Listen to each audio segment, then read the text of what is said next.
हंदक नुमित खरनी असिगी ममांगदा कांचीपुरदा लेबा Catholic school दा pre primary तमलिबा चाही मंगा रोम तंग नाइरिबा महिरोय अमा स्कूल असिगी ओजा अमना कॉर्पोरल पनिशमेंट हाइबदी चाइना चिंगबा पोटसक अमा सिजनदुना फुकी हाइबगी थौदोक अदुबु यानिंगदबा फोंदोक्लदुना महिरोय असिगी अपोक्पी ममाना सोशल मीडिया दा थागलखिबा पोस्ट अमा थेंगनरकपदगी Manipur commission for protection of child rights MCPCR ना सुओ मोटू केस अमा लौखटलबा मतुंगदा स्कूल असिगी प्रिंसिपल अमदी कॉर्पोरल पनिशमेंट पीखी हारिबा ओजा अदुबु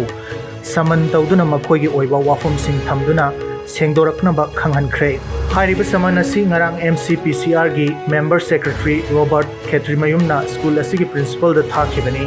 कॉर्पोरल पनिशमेंट की थौदोक असिगी मायोक्ता MCPCR ना CPCR एक्ट लिसिंग मंगा की सेक्शन 13-13 की मखादा सुओ मोटू केस अमा लौखटुना चथरिबा इंक्वायरी असिगी मनुंग चन्ना स्कूल असिगी प्रिंसिपल अमदी चेनरिबा ओजाना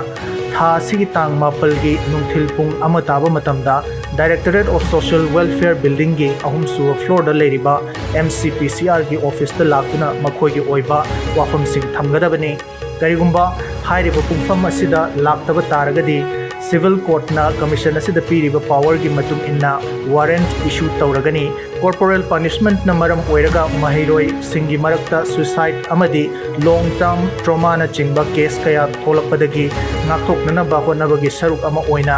लॉ की मतुंग इन्ना लौखलकपा खोंथांग अमनी हाइरी